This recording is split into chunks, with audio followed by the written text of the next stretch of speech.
Opened in December of 2024, the Parramatta Light Rail is a 12-kilometer tramway line that has been surrounded by problems since before construction had even started.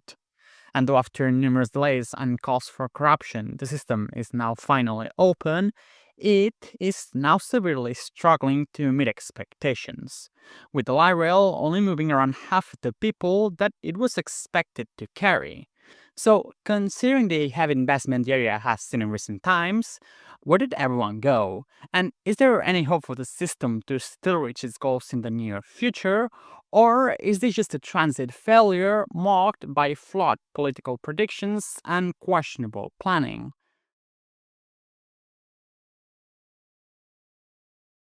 Found in Sydney's western suburbs, Parramatta has in recent times gained the reputation of being the secondary CBD or central business district of metropolitan Sydney.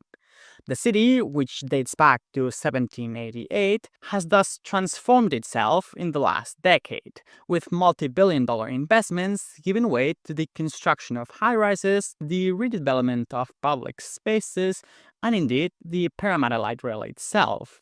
And yet, in spite of other successful projects, the story of this light rail is regrettably not an easy one.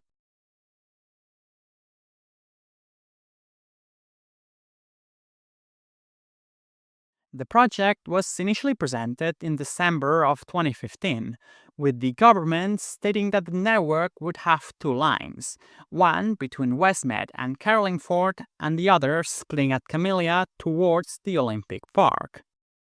However, the story wasn't meant to be that easy. See, in March of 2015, and thus a few months before the project was officially announced, the New South Wales government reportedly inquired about a contaminated site near Camellia, where the same government was looking to potentially build the light rail maintenance depot. And so far, that should have been just normal.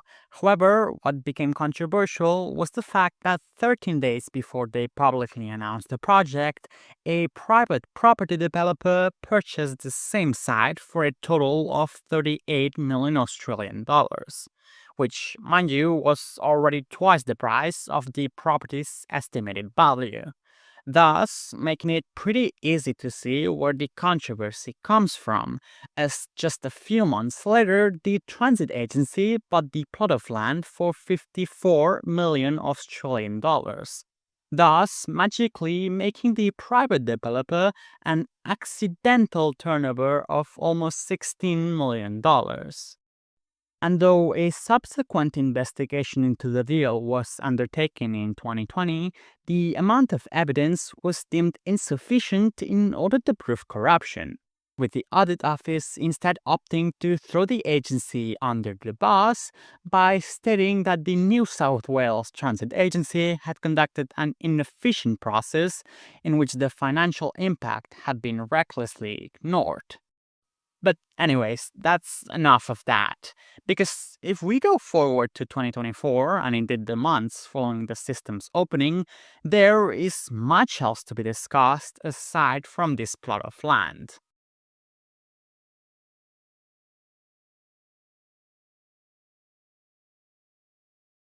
Okay, so following all of the pre-opening controversy, which included construction defects that were fixed after a small delay, is the network any good? Well, in a way, and against what you might expect, it actually kind of is. Because though the city was expecting to see 28,000 daily riders by 2026, the system wasn't built to ease existing congestion or demand, but instead in order to accommodate for the future growth of Parramatta. As such, it has to be recognized that the lack of people, though indeed disappointing, isn't as bad as it could have been. Yet, it is indisputable that there is much room for improvement, and that some things could have been done much better, starting with the route itself.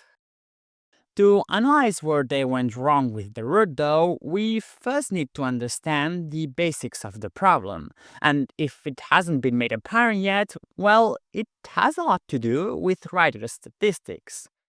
Here is a chart released by Transit for New South Wales that shows the amount of people who have used each light rail line in the state per month since their respective inaugurations.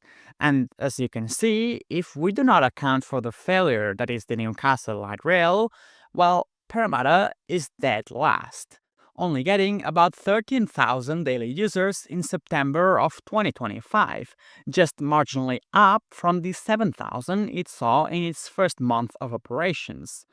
Therefore, whilst these numbers signify an improvement since opening, it is highly unlikely that the line will manage to double its ridership by 2026, with part of the problem having to do with the fact that the line is missing out on a lot of the demand.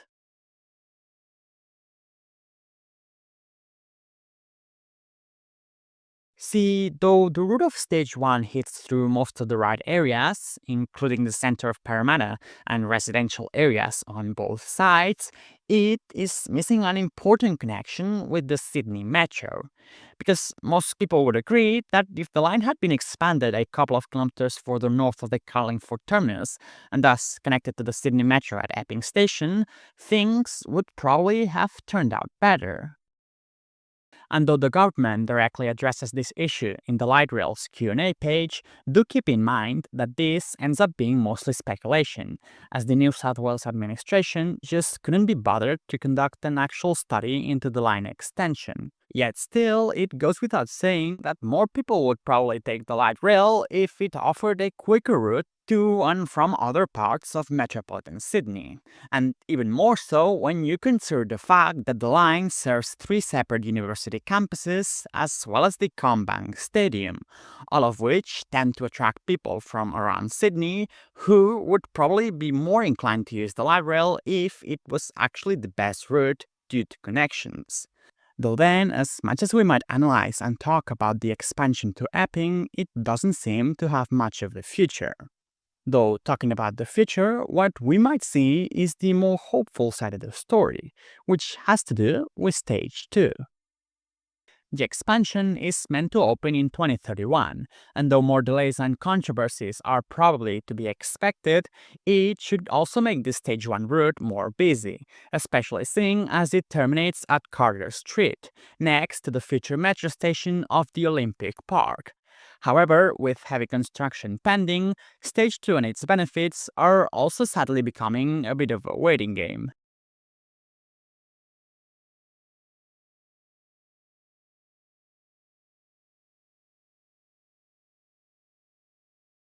Before getting into my concluding thoughts and a bit more of the positive facts on the system, which there are, I would love for you to give this video a like, comment on your thoughts, and of course, if you'd like, do consider subscribing. I really appreciate it and it gives us tons of motivation to keep going. But with that said, back to the video. So obviously, it would be an understatement to say that throughout the light rail's journey, a lot has gone wrong, from land scandals to delays, a lack of riders, and not least of all, issues with both the trams and the tracks that have in recent times been forcing drivers to slow down in certain sections. And yet, despite all of these problems, I do want to take a moment to praise all that the line does well. Because for the 13,000 people who use it on a daily basis, it has meant a drastic improvement to their commutes. At the end of the day, the lack of users is not great, but at the same time, it signals one of the best choices the New South Wales government could have made, which is building for the future instead of waiting for traffic jams. And that must be commended, because by the time most of these systems are built, it's already too late. So, as much as I do like to criticize their actions, it's not the worst decision making either. Even if underused, the end result is a modern transit system that includes greater urbanization, lots of green areas, and some catenary-free sections where trams run on batteries so as to decrease visual disruption.